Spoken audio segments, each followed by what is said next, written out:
5년이에요, 여러분. 여기까지 또 100년이죠. 요렇게 하면 또 몇 년이에요? 100년이에요. 가만히 자세히 보세요. 숫자를 어떻게 하나님 만들어 가신지를. 이거는 어떤 걸 설명하는 거예요. 지금 진리를 하나님께서. 하나님께서 그를 왜 65세도 아닌 75세에 불렀을까? 그리고 25년이 지난 이후에 100세가 됐을 때 딱 아들을 낳아요. 그리고 50년만 더 살지도 않고 정확히 또 몇 년을 살아요? 75년 살아요. 부름 받기 전에도 몇 년 살았습니까? 75. 아들 낳은 다음에도 75 정확히. 뭐를 말하려고 하는 거야 하나님께서? 한번 느껴보시라는 거예요 이거를. 하나님께서 이런 식으로 아브라함을 부릅니다. 하나님을 떠나 동방에서 살았던 시간이 몇 년? 75년이라는 거예요. 아브라함 스스로도 세상에서 그냥 살았던, 우상을 만들며 살았던. 근데 아브라함이 아들을 낳아요. 몇 세에서? 100세에서. 시작은 약속을 언제 줘요? 75세. 이때 약속을 줍니다. 그리고 이 약속이 완성, 이루어지는 게 100세예요. 아들을 낳으니까. 그러면 약속을 주고 약속을 완성한다. 약속이 그 안에서 완성되면 아까 뭐부터 이루어져야 된다 그랬죠? 죽어야 된다 그랬잖아요. 아브라함의 죽음의 사건이 나타나야 돼요.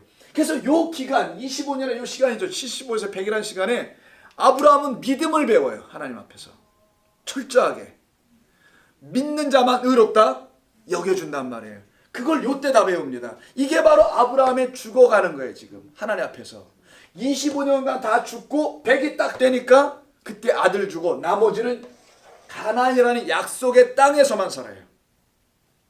이게 하나님이 그를 불러내시는 이 나이에서 우리에게 알려주는 어떤 메시지입니다.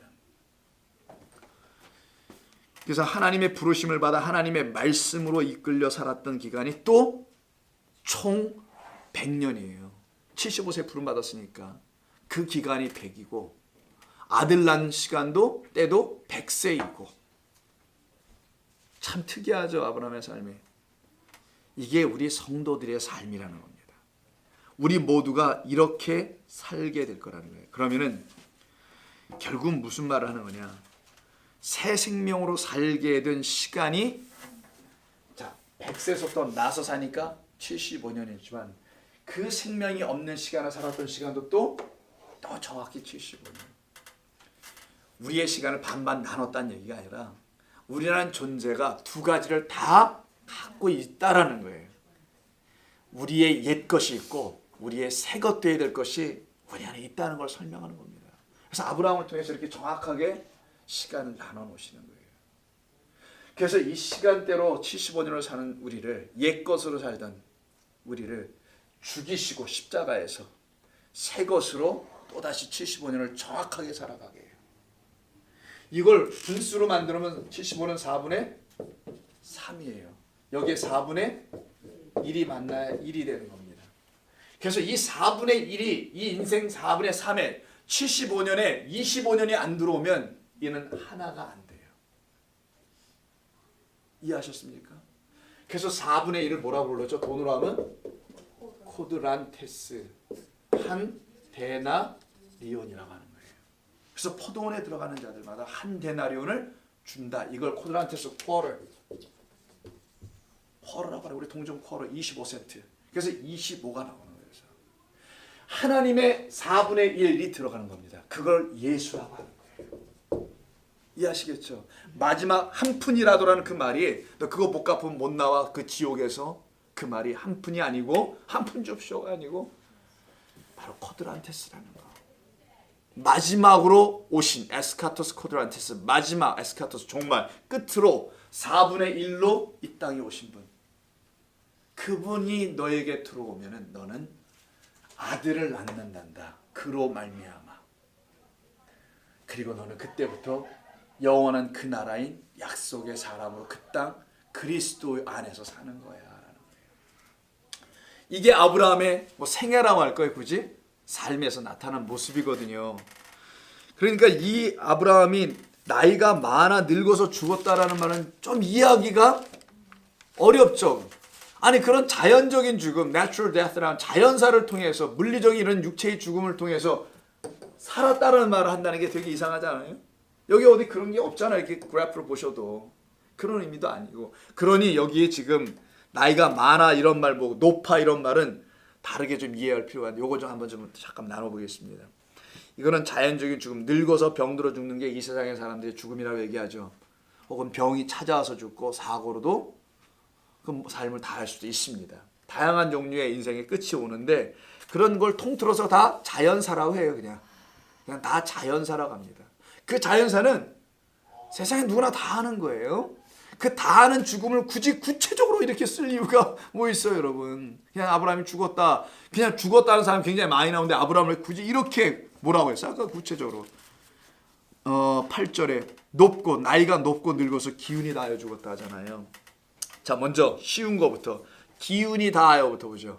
이 기운이 다하여라는 것은 그 가바라고 하는데 기운이 다하여 가바 어딜 가바라는가 봐요. 가바예요. 이 가바가 뜻이 있습니다. 기한이 다 되다. 영어로는 expire. 기한이 다 되는 거 있죠? 왜? 운전면허, 뭐 크레딧 카드 뭐 이런 거 있잖아요. 이런 거 기한이 다 될 때 expire 한다 그러죠. 그때 쓰는 거고. 두 번째는 이 기운이 다하다가 perish 라는 뜻이에요. 멸망하다. 우리말로는 멸망치 않고 영생을 얻게 할 때 그때 쓰는 거죠. 그게 perish. 영어로 일단 써보고요. 멸망. 박살 난다는 거예요. 기한이 다 됐어. 이거 다른 말로 때가 찼다 이런 말이에요. 단순히 기운이 다해서 죽는 게 아니에요. 우리 성도는 성도의 죽음은 물리적인 죽음도 아닙니다. 죽을 때 멋지게 죽어야 돼요. 환하게 웃으면 죽어야 돼요. 연습하면 될 수 있을지도 몰라요. 그런 성도의 죽음을 죽으라는 게 성도의 죽음은 그런 죽음, 육신의 죽음 말고 다른 차원의 죽음. 기한이 다 되어 때가 차서 내 안에 어떤 것이 들어와야 돼요. 성령입니다. 때가 차면 항상 들어오는 건 성령밖에 없어요. 그 성령께서 내게 나라는 존재의 어떤 기한을 정해놓으신 하나님의 뜻대로 내게 들어오실 때 나는 멸망당하는 거예요. 그걸 죽음이라고 해요. 내 생각, 내 판단이라는 것이죠. 인간의 그 요만한 것들, 도토리 키재기 하는 것, 이런 것들에 대해서 멸망당하는 거예요. 그걸 죽음이라고 하는 거예요. 육신의 병들어 죽는 것을 가지고 얘기하는 게 아니라 이런 의미가 담겨 있고 마지막으로는 다입니다. 정말 죽어요. 그냥. 이런 의미가 있어요. 죽다. 이런 의미가 지금 가바라는 단어 속에 이게 기운이 없어라는 그 말 속에 담겨져 있는 거예요. 그러니까 단순히 어르신이 연세가 많으셔서 기운이 빠져가지고 식사도 더 이상 못하시고 기력이 없어 돌아가셨다. 이건 우리가 말하는 자연사고요. 지금 성경에서 말하는 이 아브라함의 죽음에는 그런 자연사의 죽음을 설명하는 게 아니잖아요. 지금 이게 175를 가만히 보시면 금방 알 수 있죠. 이 죽음은 완성의 완성, 뭔가를 이렇게 딱 완성해요. 100으로 딱딱 완성하고 75로 딱딱 완성하고 명확하게 하나님의 어떤 디자인이 이 안에 들어가 있는 그런 죽음이라는 겁니다. 자, 두 번째는 기운이 다하여 죽어라고 되어 있죠. 죽어라는 말은 무트예요. 이게 너희 이 나무를 이 열매를 취하면 정녕 죽으리라는 그 죽음이에요. 근데 그 나무를 취합니다. 우리는 그 하나님이 취하지 말라고 할 거면 안 보여주셔야 되는 게 마땅해요. 근데 동산 중앙에 갖다 놨다면 취하라는 거잖아요. 그리고 그 앞에 또 모든 나무를 먹는 거로 전제가 돼 있어요. 근데 이 나무는 먹지 말라고 하신 것은 너희들이 만들어낸 또 다른 나무라는 거예요. 이게 하나님은 나무 하나만 주세요. 선악과가 없어요. 본래가 그냥 하나인데 너희가 너희 판단으로 이 생명나무를 바라보면 그 생명나무가 갑자기 너희 판단 선악을 스스로 판단하는 그래서 선악을 가진 존재인 선악나무로 보여져. 얘가 예수가 선악으로 보여진다는 거예요. 바리새인들에게는. 아니 제가 왜 와가지고 우리를 판단하고 그러는 거야. 기분 나쁘게. 우리가 몇천 년 동안 율법을 갖고 살았는데 왜 판단해. 그래서 바리새인들이 예수를 보고 판단자로 본 겁니다. 우리가 지금까지 틀로 잘 갖고 있는 걸 왜 그러는 거야. 왜 혼란케 하고 그냥 내비두지 않고. 그래서 그들이 판단해요. 예수 생명나무를. 그리고는 그를 선악나무로 바꿔 그걸 죽여요. 그 성경은 창세기 3장에서는 먹었다. 나무를 먹었다. 2장이구나. 나무를 3장이구나. 먹었다라고 표현하는 거예요. 먹었다고. 그걸 죽여요. 그걸 무트라고 합니다. 히브리어로 무트가 다인데, 그럼 그 무트가 있어야 돼요, 없어야 돼요? 우리가 살려면은 그게 있어야 된단 말이에요.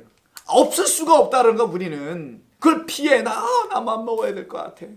그게 아니고, 안 먹을 것 같으면은 안 주셔야 되는 게 맞아요. 하나님 사랑의 하나님을 왜 갖다 놓으시냐고요. 그 나무를 갖다 놨는데 어떤 나무만 갖다 놨다고요? 사실은 생명나무, 원래 히브리 원문에 한 나무, 단수예요, 단수. 나무 하나가 있는데 그게 하나님 우리에게 설명해 주는 거예요. 너희 눈에는 생명나무로만 안 보일 거야. 이게 선악으로도 보일 거란다. 근데 내가 지금 미리 말한다. 그 선악으로 보이는 것으로 먹지 마가. 맴맴누 기억나세요? 맴맴누, 그것으로 먹지 마. 나무 하나인데 이건 생명만 주는 나무야. 걔가 뭐라고 그래도 생명이라고 알아들어. 그냥 예수가 뭐라고 해도 생명인 거 알아들으면 되는 건데, 그걸 가지고 막 뭐라고 그래 바리새인들이. 그러면 너는 그 순간 그 나무가 너에게는 너의 판단으로 인해, 너 선악을 네가 나누니까 그 순간 그게 선악나무가 태워버려. 그걸 아시고요, 경고해 놓으신 거예요. 그걸 먹으면 죽는다. 근데 인류가 다 그걸 먹어요. 우리 다 먹습니다. 우리 판단 안 하고 살아요. 무지할 뿐만 아니라 판단까지 하잖아요. 판단을 또 뭘로 한지 아세요? 모르다가 우리의 무지로 해요. 결국은 또 우리의 지혜라고 하나, 인간의 지혜가 하나님 앞에 하나님의 무지보다도 못한 그런 우리의 무지로 하나님을 판단하고 하죠. 그걸 선악나무라는 거예요. 두 그루 나무 중에 하나님이 애들이 많이 물어보는 질문 중에 하나잖아요. 왜 선악과를 갖다 놔가지고 우리를 먹게 해가지고 죽게 했느냐, 죄를 짓게 했느냐, 이렇게 설명을 하잖아요. 답 없는 해석들입니다. 이게 바로. 그게 아니고 한 그루 하나만 주셨다. 생명나무만. 그래서 그들이 쫓겨날 때 무슨 나무를 지킨대요? 거기를 생명나무를 지킨다고 돼 있잖아요. 선악나무 지킨다는 말이 없어요. 여기서 화영검으로 막으신다고 그러죠. 그리고 불칼을 두신다고 하죠. 그게 바로 화영검에다 불칼로, 화영검이 불칼 같은 말이구나. 그리고 천사 그룹이라고 하죠. 우리말로는 그룹을 갖다 놨다라는 게 바로 휘장이에요. 휘장. 그걸 휘장 치는 겁니다. 왜냐하면 휘장에는 천사 있죠. 날개를 쫙 펼친 천사를 수를 놓았어. 아까 여기 휘장에다가 수를, 두 천사를 딱 수를 놨어요. 그걸 놓은 것은 창세기 3장에 있는 그 에덴 동산을 들어오지 못하도록, 생명나무는 내가 열어야만 오는 거야. 내 아들 예수가 가서 죽어야만이 열리는 거야라는 걸 가르쳐 주기 위해서 막아 놓은 겁니다. 이거를. 그게 열려야 되는 것이죠. 이게 죽었다라는 거죠. 이해하셨죠? 이게 아브라함의 죽음이라는 것은 이제는 그 진짜 죽음을 네가 경험하는 겁니다. 아, 나 선악과 먹고 죽은 거구나. 내가 나의 판단으로 여전히 죽고 있는 존재였구나라는 그 죽음에 대한 이해, 깨달음이 그가 죽음에서 사실은 나오기 시작하는 거예요.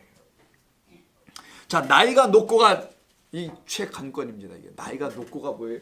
난 세상에 여러분 나이가 높고가 어디 있어요? 높고 높으신 하늘이라. 우리 나실제 여러분 어머니 노래를 할 때 그런 말은 나왔지만 높고라는 말이 뭐냐고요. 자, 이 높고라는 말은 이렇게 써 있어요.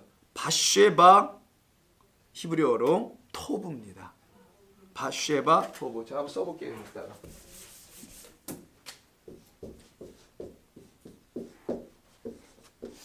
그럼 토브는 많이 들어서 아시죠? 좋다, 선하다, 보기에 좋았더라. 이런 좋은 이의 의미가 있죠. 여기는.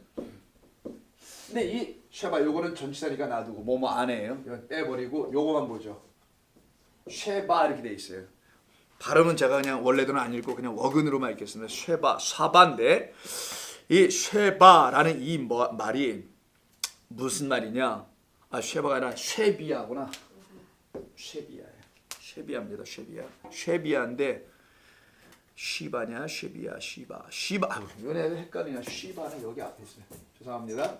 자, 쓸게요. 한번. 시바예요. 시바라고 발음되는 이 단어가 머리털이에요. 일단 요거부터. 머리털. 근데 어떤 머리털이냐? 그레이색.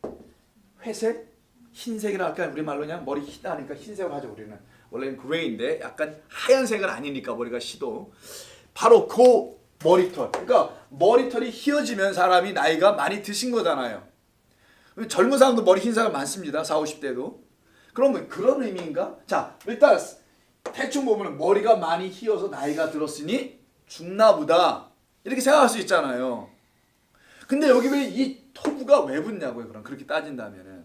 그렇다면 이 머리가 희다라는 이 의미가 아브라함의 죽음, 곧 175세로 완성돼서 죽는 그 죽음에 왜 이런 말이 붙어 있을까? 이렇게 생각하면 되겠죠. 머리가 흰 것이 아브라함이 100년을 사는, 75년을 사는, 총 175년을 사는 그 이야기의 끝에 왜 이게 붙어 있을까? 그걸 또 하나님 보시기에 뭐 한다고요? 좋았다. 그럼 머리 흰 게 보기에 좋았더라 해요. 이렇게 된 거잖아요. 아브라함이 나이 들어서 머리가 흰 게 아버님처럼 희끗희끗한 게 보기 좋았다. 이런 말이 뭘까? 자, 성경에서 머리는 자라나죠. 우리 말 이게 머리는 우리 이렇게 자라나자 그래서 이렇게 항상 우리가 때가 되면 머리를 잘라야 되잖아요. 손 다듬어야 되고 머리는 항상 자라납니다. 여러분의 몸에서 다른 데 자라는 것보다 머리 자라는 게 제일 빨라요, 사실. 그렇지 않습니까? 머리 빨리 자라잖아요. 그래서 금방 자라고 깎은 게 엊그제 같은데 금방 또 났네? 뭐 이러지 않습니까, 우리가? 성경에서 왜 사람의 신체 중에 자라름이 쉬지 않는 걸 하나를 남겨놨을까? 다른 건 퇴화합니다. 온몸이. 여기 퇴행성이 한두 분이 아니잖아요. 이게 보면 얼굴서부터 뭐 여기 배 이르기까지 전부 다 퇴행을 리털 뒤로 거꾸로 가는데 이 머리털은 안 그래요. 두 가지를 이루는데 희며 자라나요. 자, 희어지며 동시에 뭐 한다? 자라난다는 게 머리털의 특징이에요. 하나님이 지으신 걸 가만히 생각해 보라고요. 희어지는 건 나이 드는 걸 말하고 자라나는 건 나이 든과 관계가 없어. 이건 또 서로 상반돼. 그럼 이 말이 뭘까? 아하, 이건 그런 거구나. 머리가 자라난다는 것은 머리는 항상 진리를 설명하는 거. 예수가 머리라고 말씀하시고 베레시트에도 머리가 있잖아요. 그 진리의 말씀으로 우리의 자라남을 표현할 때, 성장과 성숙을 이루는 성도를 표현할 때 항상 수염이나 또 하나는 머리로 설명합니다. 그래서 아론의 수염이라는 거 아시죠, 여러분? 시편에 있는 아론의 수염이 헬몬산의 이슬을 타고 내려갈 때 무슨 축복을 받아요? 영생의 복이라는 게 나오는 거예요. 그래서 그럼 영생의 복은 누가 받느냐? 바로 이렇게 진리의 말씀으로 성장 성숙된 그런 사람들. 자기의 검은 것이 뭘로 바뀌어요? 희게 바뀐 것. 진리를 다 설명합니다. 그래서 우리의 검은 이런 것들을 다 희게 바꿔요. 이렇게 성장 성숙하게 하는 그 머리가 우리에게 올라오는 걸 말합니다. 그걸 갖다가 토브 끝에 있는 거 좋다, 아름답다. 아브라함의 죽음을 흰머리털 안에서 좋은 것이라고, 그가 하나님의 그 좋은 말씀 안에서 그 진리의 말씀을 깨닫고 그 그리스도의 장성한 분량의 신약성의 표현에 의하면 이르는 자, 자라난 자라는 것을 말하는 거예요. 그래서 그가 어떻게 늙어라는 말하죠. 나이가 늙어. 이때 늙어는 사바라고 하는데 이건 충만한이라는 말을 사용합니다. 아까도 35장에서 읽었던 것처럼 이사야에서도 이 말이 나오잖아요. 이건 단순히 충만한 게 아니라 만족하다예요. 나이가 늙는 게 아니라 그는 만족하고 채워지고 충만하다라는 뜻에서 나와요. 그러니까 단순히 나이 늙어 에이지가 풀해. 그럼 몇 살 에이지가 풀해 죽는 거예요, 사람은? 기준이 있어요, 여러분? 0세도 죽어요. 5세도 죽고 120세까지 사는 사람도 있고. 그러니까 이게 뭐가 뻘이냐고요. 나이가 몇 살이 돼야 다 차서 죽는 거냐고. 그런 게 아니잖아요. 이게 그러니까 아브라함이 어떻게 하나님의 자녀로 완성됐는지를 설명하는 거란 말이에요. 우리 성도가 어떻게 되는 것인지를 나이가 늙어 죽는 게 아니고 우리 성도는 이런 육적 물리적 죽음을 표현하는 것도 아닌 영적으로 생각할 때 우리의 삶 속에서 참으로 우리를 만족하게 하시는 그 말씀인 하나님이 우리 가운데 들어올 때야만이 우리는 충만하다. 이걸 성령 충만이라고 하죠. 그러니 아브라함의 죽음이 175세인 것도 우리가 방금 이 그래프를 통해서 알게 됐던 것처럼요. 참 좋은 진리의 말씀을 깨닫고 자라나고 성장하는 그 삶을 충만하게 살았을 때, 살아가고 있었을 때 하나님께서 그를 부르신 거예요. 다시 한번. 죽었다는 얘기가 아니라 그가 하나님의 말씀으로 충만히 채워져서 옛 것은 어떻게 expire, perish, 다 die, 무태해서 죽고 새 것으로 충만히 채워져 가고 살아갈 때 하나님 어떻게 했다? 데리고 갔다, 이런 얘기예요. 이게 진짜 성도의 죽음이어야 됩니다. 성도는 아무리 신체가 힘들고 육적 질병이 오고 어떤 것이 온다 할지라도 그는 물리적 죽음이에요. 그건 누구나 다 해야 되는 거예요. 고통 어떻게 피해? 우리가 예수 믿는 사람 고통을 피하는